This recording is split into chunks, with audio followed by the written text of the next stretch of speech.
Muito bem. E agora, José. Mais uma parte, mais um trecho da palavra que vai nos guiar nessa história, nessa narrativa de José. E o tema de hoje é um período de tensão. Tensão aumenta.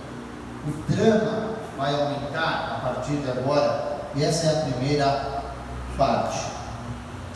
Imagina que você foi ao mercado, comprou algumas coisas e quando você está no meio do caminho ou quando você chega em casa, você olha para dentro da sua sacola completamente sem acreditar e percebe que aquelas mesmas moedas, aquele mesmo dinheiro que você pagou, aquelas notas que você sabe muito bem quais são, porque são poucas, você não entende nada. Será que o caixa esqueceu de pegar o dinheiro? E agora? Será que ela achou que eu roubei essas coisas? Eu tenho que ir lá devolver? Mas se descobrirem, será que vão mandar embora aquela pessoa? E agora? O que eu faço? Imagina essa situação. Não sei se você já passou por isso ou algo parecido com isso. Você tinha certeza que havia pago. Você está levando para sua casa a sua compra e cada vez mais compramos menos e pagamos mais. E quando você vai verificar, o dinheiro está ali, alguma coisa está errada. Nós chegamos no ponto da narrativa onde algo pouco parecido vai acontecer com a vida de José e seus irmãos. Nós estamos nessa terceira fase da vida de José, quando ele é o número 2 do Egito, e nós vamos até o fim dessa fase, até o fim da vida de José. Esses capítulos que nós estamos estudando suscitam um certo calor nas discussões sobre a atitude de José. Puxa vida, ele demorou tanto para falar que ele era o irmão deles. Ele tinha que ter logo se mostrado, pedido a reconciliação. Por que ele perdeu tanto tempo? Mas nós vemos, olhando a história completa, tendo a história completa em nossas mãos, que essa verdadeira reconciliação de José com seus irmãos, com seu pai, precisava de confissão de pecados, precisava de humildade. E José fez isso de uma maneira muito amorosa, muito paciente, extremamente sábia em conduzir essa situação. Porque o grande perigo que nós estamos vendo na história de José, e talvez seja um grande perigo que você passou na sua vida, ou até ainda passa na sua vida, é que quando o arrependimento ele é superficial, fica difícil. Isso nos leva a uma falsa reconciliação. Parece que está tudo bem, parece que foi acertado, que as coisas foram acertadas, mas lá no fundo não foram. José, sendo um instrumento nas mãos do nosso grande Deus, quer conduzir os seus irmãos ao verdadeiro arrependimento. E a nossa porção de hoje vai dos versículos 25 até o versículo de número 38 do capítulo 42. Peço que você abra sua Bíblia lá, acesse, ligue, chegue ao texto bíblico, Gênesis capítulo 42.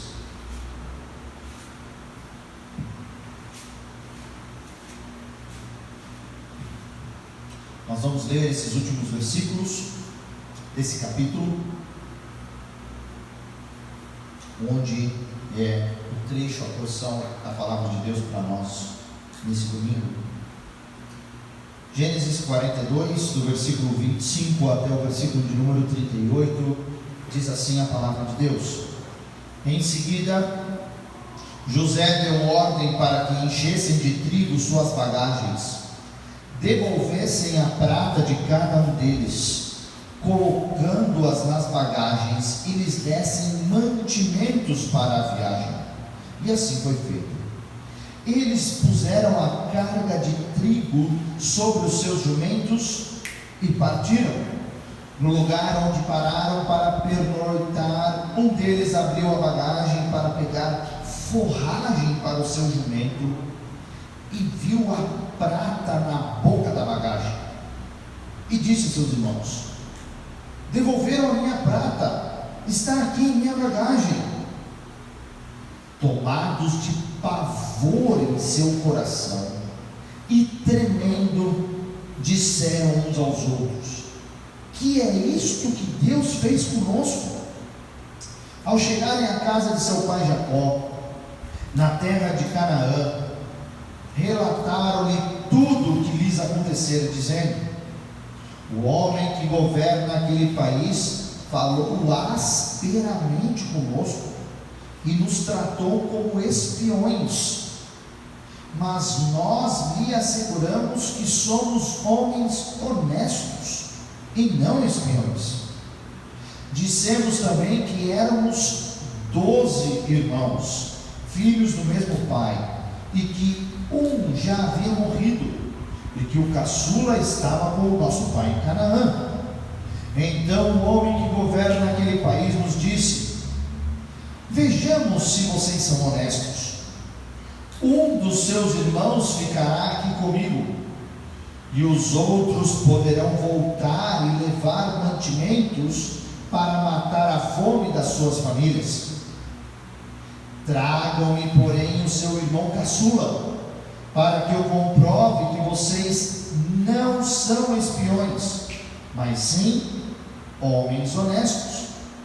Então lhes devolverei o irmão e os autorizarei a fazer negócios nesta terra. Ao esvaziarem as bagagens, dentro da bagagem de cada um estava a sua bolsa cheia de prata. Quando eles e seu pai viram as bolsas cheias de prata, ficaram com medo. E disse-lhe seu pai Jacó: Vocês estão tirando os meus filhos de mim. Já fiquei sem José, agora sem Simeão, e ainda querem levar Benjamim. Tudo está contra mim. Então Rubem disse ao pai: Podes matar meus 2 filhos, se eu não o trouxer de volta.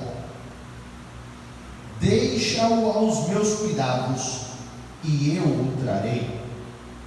Mas o pai respondeu: Meu filho não descerá com vocês. Seu irmão está morto, e ele é o único que resta. Se qualquer mal lhe acontecer na viagem que estão por fazer, vocês farão estes meus cabelos brancos descerem à sepultura com tristeza. Até aqui, vamos orar mais uma vez. Pai querido, após a leitura da Tua Santa Palavra, Senhor, pedimos pelo ministério de iluminação do Espírito Santo, para a correta interpretação desse texto, Senhor Deus, e a aplicação desses princípios eternos em nossas vidas hoje, é o que nós pedimos ao Senhor, pelo precioso nome de Jesus Cristo. Amém.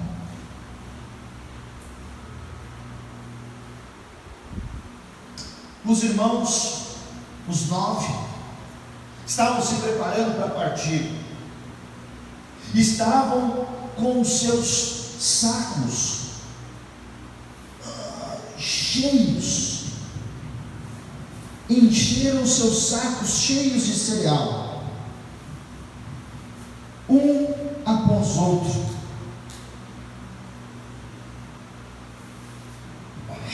Cheio de trigo, não de café, igual esse saco.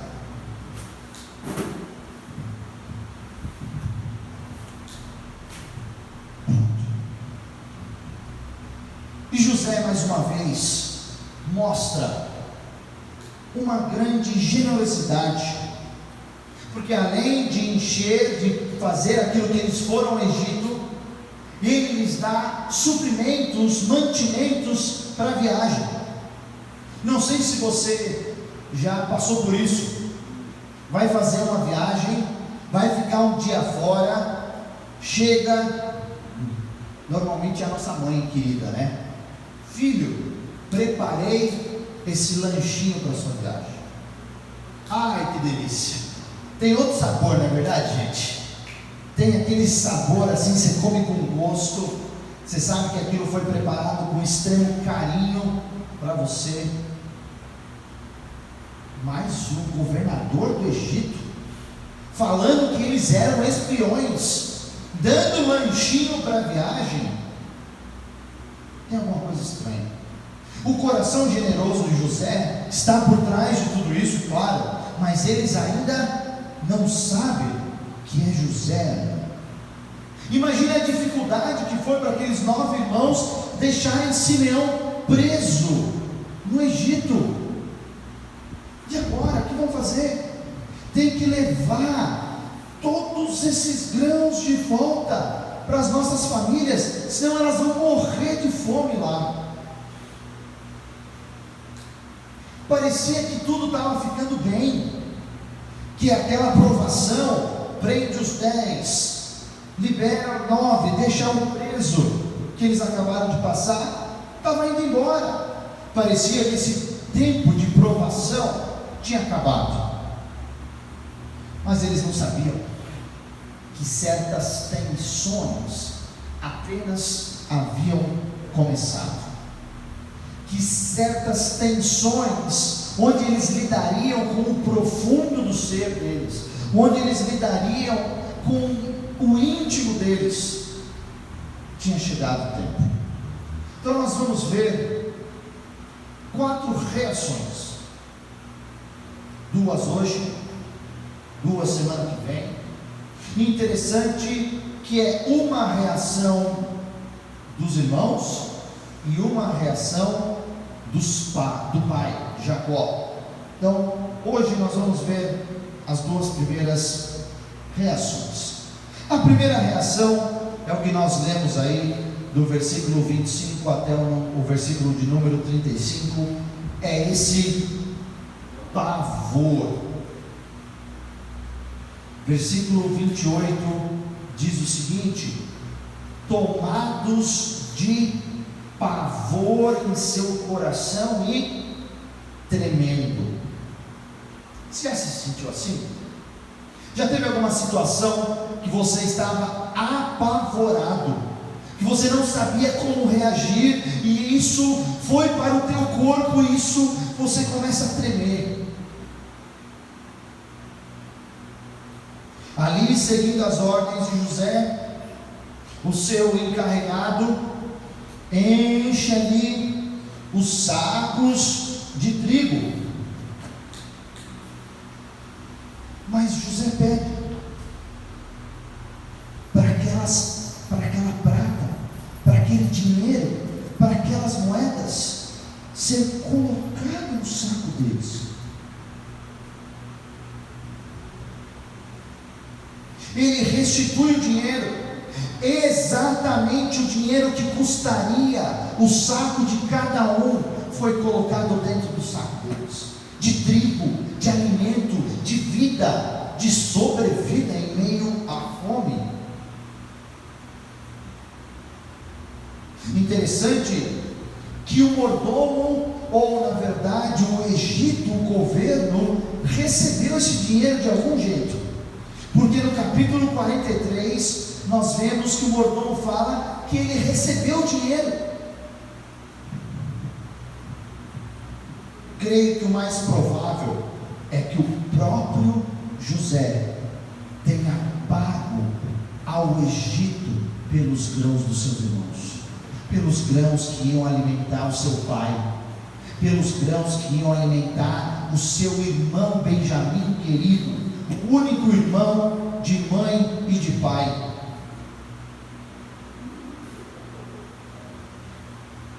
O dinheiro que foi encontrado fazia parte de um plano divino para mais uma vez testar os seus irmãos. Era verdadeiro aquele arrependimento, aquilo que eles tinham demonstrado versículos antes ali no Egito, que eles tinham plena consciência que Deus estava tratando com eles por causa de José, que eles haviam maltratado e vendido. Mas nós temos algumas dificuldades literárias aí, e aquelas partes que são gostosas na Bíblia, da gente comparar aí de um lugar para outro. Porque quando o irmão quando eles param para pernoitar, ele vai pegar forragem. O que está lá no meio? Gente, isso aqui é o dinheiro lá do Egito. O que está fazendo aqui? O que está acontecendo? Isso não devia estar aqui não. Isso aqui a gente pagou pelos grãos. O que aconteceu? Imagino que os outros devem ter procurado, cada um indo lá no seu saco, visto, será que aconteceu algum engano? E todos encontram a quantia exata, nem mais, nem menos. Essa foi a história que eles contam no capítulo 43.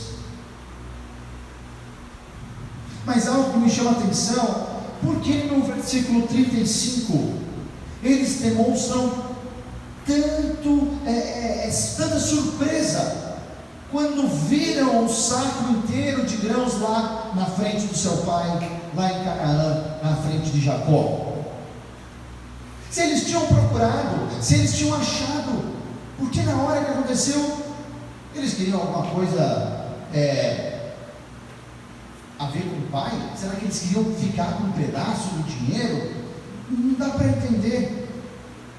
Será que apenas eles contaram uma versão resumida para o mordomo no capítulo 43? Mas eles afirmam que quando chegaram na estalagem para passar a noite nesse local, eles encontraram dinheiro.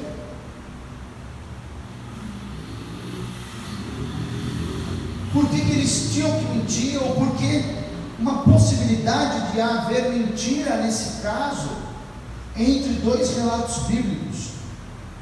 Algumas soluções possíveis, que só chamam a atenção, que só criam um drama talvez um pouco maior na nossa história.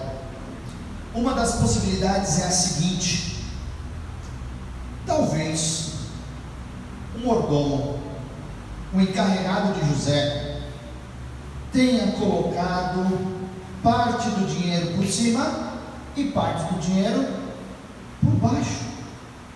Eles encontram uma parte, já ficam apavorados, e quando chegam em casa e viram todo o saco, encontram o restante.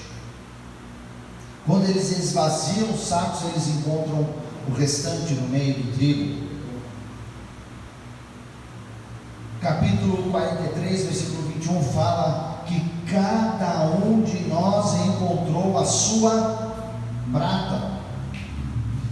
Uma possibilidade é que cada um dos meninos, cada um dos filhos, comprou a quantidade de trigo para o seu clã, para a sua família. Então, um que tinha 3 filhos, uma esposa, tantos servos, comprou essa quantidade. O outro que tinha mais filhos, comprou uma outra quantidade. Então eles sabiam exatamente quanto cada um tinha gasto e quanto cada um tinha comprado e levado. E eles encontram esse dinheiro de volta.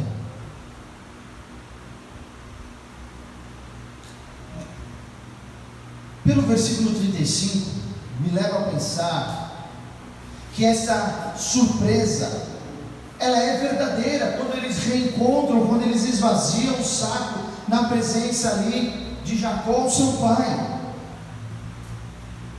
Não havia nenhum motivo para tentar enganar Jacó. Eles não haviam roubado ninguém no Egito, eles não haviam roubado ou tentado enganar o seu pai. Eles apenas estavam fazendo o que foi pedido: ir ao Egito trazer comida para que famílias não morram de fome. Independente das possibilidades, algo aqui é fato. Jacó, já parou para pensar que Jacó não demonstrou nenhuma preocupação desse dinheiro ter aparecido do nada? De onde que veio? Ele simplesmente comenta, e a gente vê isso no capítulo 43, talvez isso tenha sido um engano. Queridos, eu não sei quão minucioso você é com as suas finanças, quão zeloso e como bons mordomos que somos do que Deus nos dá. Você sabe quando sobra 50, 100, mais no teu orçamento, na verdade? Como que Jacó, não, isso aí deve ter sido um engano, estava desconectado, estava aéreo, estava meio perdido, não estava tentando entender a realidade. Qualquer que seja a explicação, essa experiência deles encontrarem algo, deles terem sido acusados de serem espiões e agora encontrar o dinheiro de novo, gera muito medo, pavor, perplexidade no coração deles. Tanto que no versículo 28 eles afirmam: que é isto que Deus fez conosco?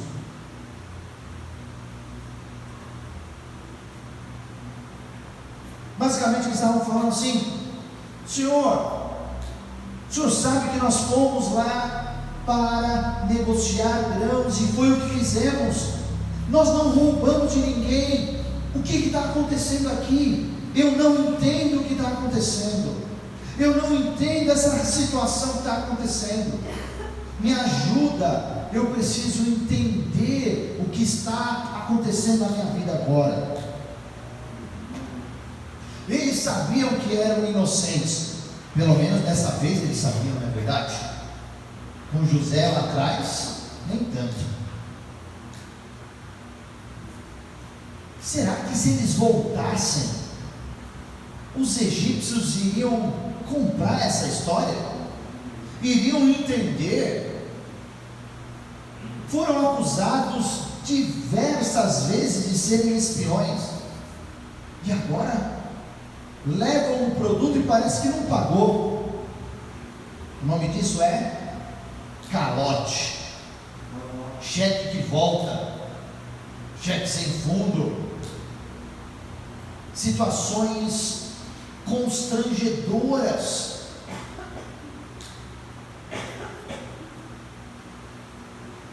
Eles estavam com muito pavor, muito medo, porque o que poderia acontecer agora não era somente a prisão, era a morte deles e de suas famílias. Já parou para pensar nessa situação? E quando eles chegam e contam ao pai tudo isso, o pai reage de uma maneira impressionante. Ele fica sabendo que Simeão ficou lá no Egito, longe.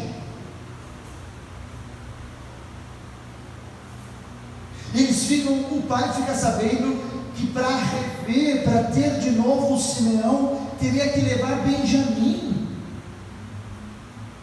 o único filho queridinho que tinha sobrado dele com Raquel.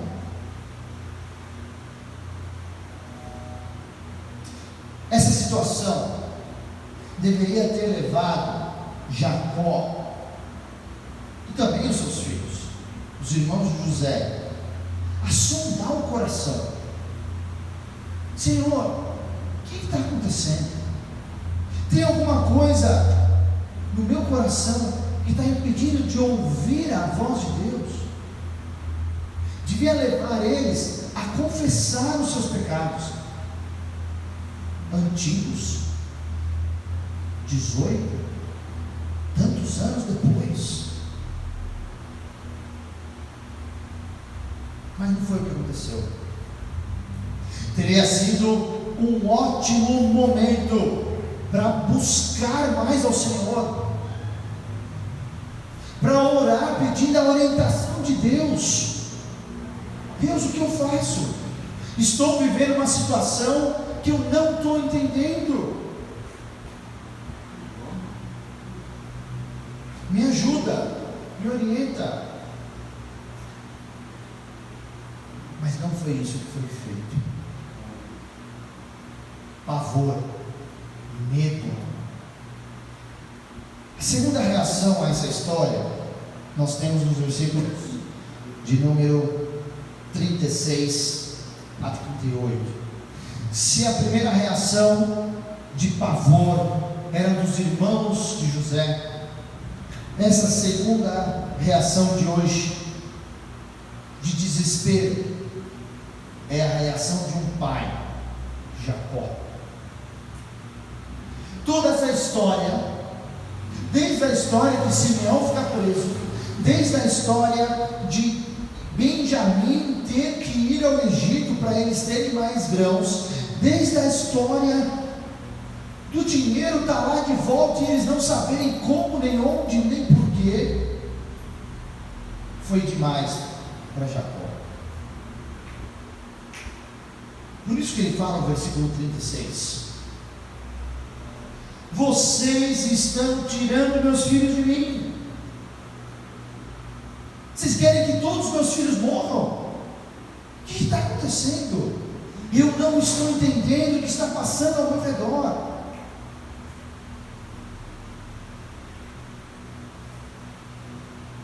E na continuação, tem um detalhe todo interessante. Ele fala o seguinte: já fiquei sem José, agora sem Simeão, que ainda querem levar Benjamim. Talvez Jacó, no seu íntimo, ainda suspeitava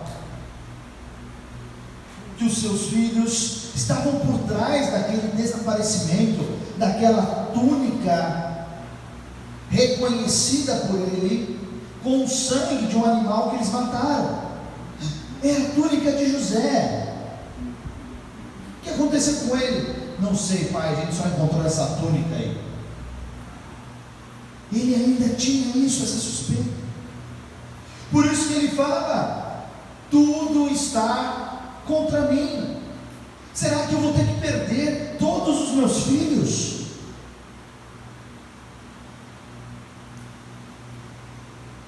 Do ponto de vista humano, do ponto de vista das coisas da terra, da vida aqui da terra, essa é uma declaração válida. Ele estava desesperado, sem esperança, sem uma ideia clara de futuro. Porém, da perspectiva divina, da perspectiva do nosso Deus, todos esses acontecimentos, Simeão ter ficado, o pedido de trazer Benjamim, o dinheiro encontrado que eles não sabiam de onde vinha, para onde ia, tudo estava cooperando para o bem dele, mesmo desesperado, mesmo não entendendo, e não para o seu mal. Tudo está contra mim, não, Jacó. Você não entendeu. Na verdade, tudo isso vai vir para o seu bem. Quantas vezes eu e você estamos em situações assim que a gente não entende nada, e no final a gente olha para trás e fala: mas era para isso, e fica tão pequeno. Mas quando nós estamos vivendo, é algo tão grande, que toma a nossa mente, que embaralha a nossa visão. Mas é triste ver um pai com seus 12 filhos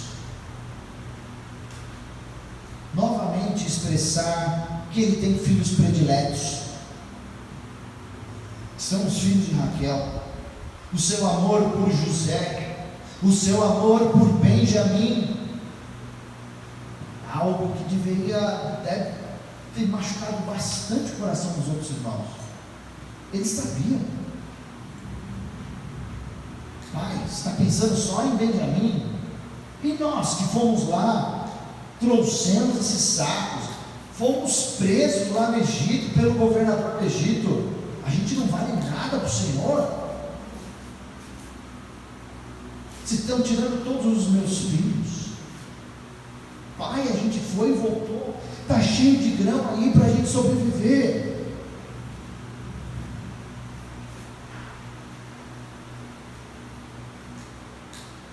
Foram preservar a família, claro, por meio da generosidade de José, que Deus havia enviado adiante deles para preservar a família. Era culpa dos irmãos que aquele governador, aquele oficial egípcio tinha perguntado de onde eles eram, se eles eram espiões, se eles tinham pai. Era culpa deles? Não. Mas Jacó escolhe não ser compreensivo. Parece que ele ainda estava sofrendo com a perda de José.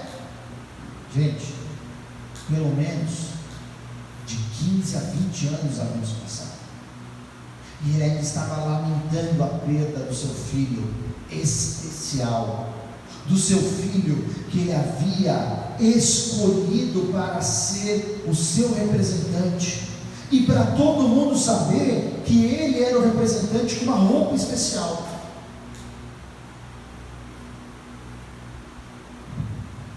Agora Simeão, e agora vocês estão falando para levar Benjamim?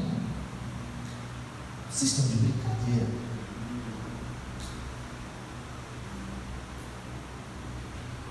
Eis que Rubem, o irmão mais velho, toma a frente, versículo 37, e fala a seguinte frase do seu pai: podes matar meus 2 filhos se eu não o trouxer de volta, deixa os meus cuidados e eu o trarei.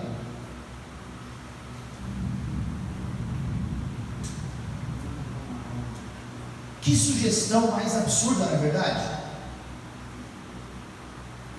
2 filhos por 2 netos. Pensa bem, a sugestão de Rubem é trocar 2 filhos por 2 netos. E, gente, vô e vó é um bicho diferente. A gente tem experimentado esse tempo com a Sofia.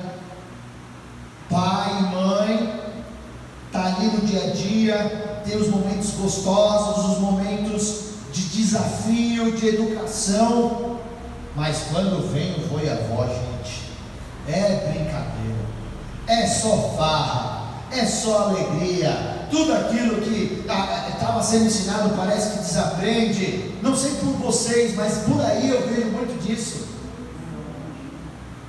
Olha só a sugestão de Rubem: trocar 2 filhos por 2 netos.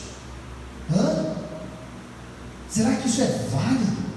Ele tinha direito de oferecer as vidas dos seus filhos para compensar a perda de Simeão e Benjamim. Faz sentido isso, gente? Será que ele conversou com a esposa dele antes?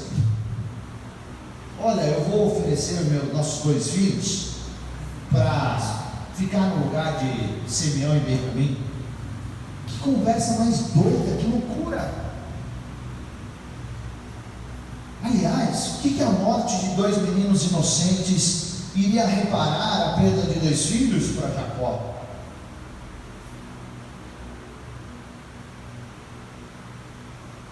Mas Jacó não quis saber dessa sugestão absurda de Rubem. E ele fala: meu filho não descerá com vocês. Seu irmão está morto e ele é o único. O quê? Jacó, você ainda tem outros 10 filhos. Ele é o único que me resta. Não, Jacó, são 11. Na verdade são 12. Ele está sabendo ainda que José está vivo. Ele é o único que me resta. É uma declaração extremamente egoísta de Jacó: não me tire o meu filho predileto, ele deve ser protegido. Não importa se vocês outros 10 e suas famílias vão morrer de fome, eu não quero saber de neto. Agora, se me tirarem Benjamim, eu vou morrer triste. É isso que ele quer dizer. Vocês farão estes meus cabelos brancos descerem à sepultura com tristeza. Não importa, eu não quero, essa é a minha ordem. Se vocês fizerem isso, não importa com a família de vocês, eu quero Benjamim viver ele bem. Isso me leva a pensar que muitas vezes esses momentos de crise, ele não faz o homem, ele só revela o que está dentro dele, ele só mostra quem ele é. Se você estiver segurando um copo com uma água, nesses dias quentes, uma água geladinha, quem sabe até uma água de coco, sabe? Aquilo assim, ó, delicioso. Se você tropeçar e o copo virar, o que vai sair do copo? Coca-Cola? Suco? Não. Vai sair de dentro somente aquilo que já estava lá.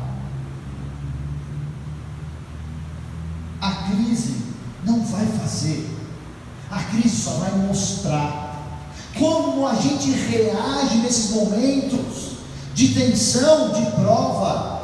Vão mostrar quem nós realmente somos. Jacó estava revelando o seu verdadeiro coração. Qual era o filho predileto, para quem ele se importava. E isso não era a primeira vez, ele já havia feito isso outras vezes.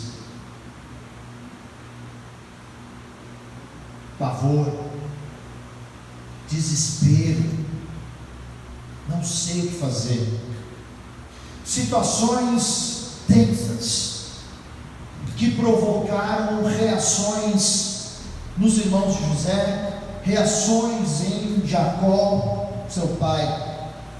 Vimos 2 reações hoje: pavor por parte dos irmãos desespero do seu pai.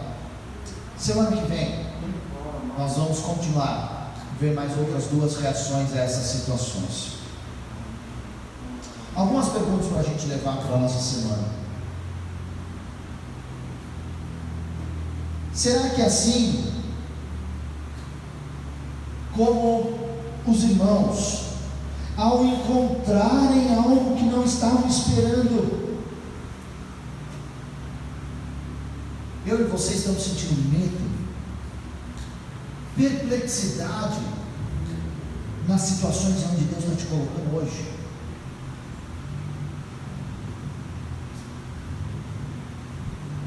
Será que você está chegando ao ponto, igual os irmãos de José, falando: Deus, o que é isso que está acontecendo comigo? Eu não estou entendendo, me ajuda.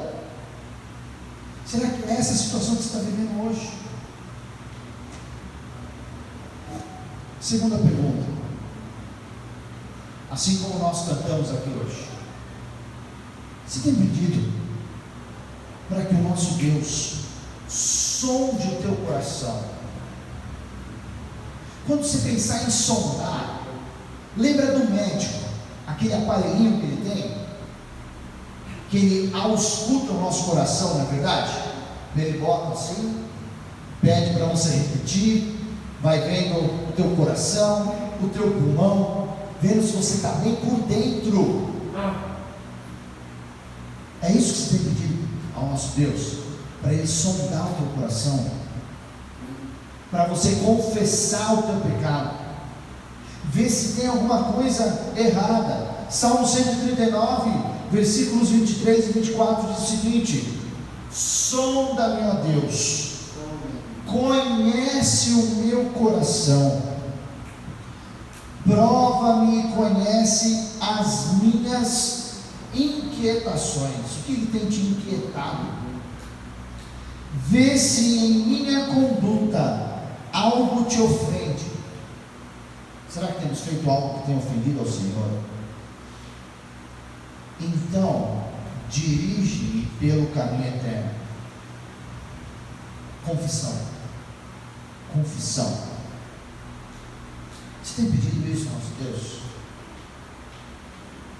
Você tem buscado ao Senhor e orado, pedindo ajuda? Não, esse problema aqui, ó, é muito parecido com os outros problemas que eu já passei pela minha vida, então eu sei como resolver, nem preciso mais orar, nem preciso pedir ajuda, porque eu já passei por muitos igual a esse. Será que eu e você estamos confiando mais na nossa força, no nosso braço, do que no nosso Deus?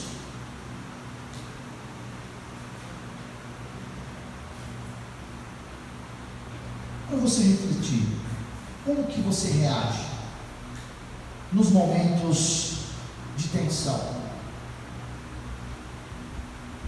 Lembrando, vai sair do copo só aquilo que já está lá dentro. Muito bom. Hoje nós começamos a ver então que as reações causadas pelas tensões conduziram os irmãos de José ao verdadeiro arrependimento. Como você tem reagido? Como nós, como igreja, temos reagido às situações que Deus tem colocado na nossa vida? Essas reações dos irmãos, causadas por essas tensões, conduziram eles ao verdadeiro arrependimento. Vamos orar?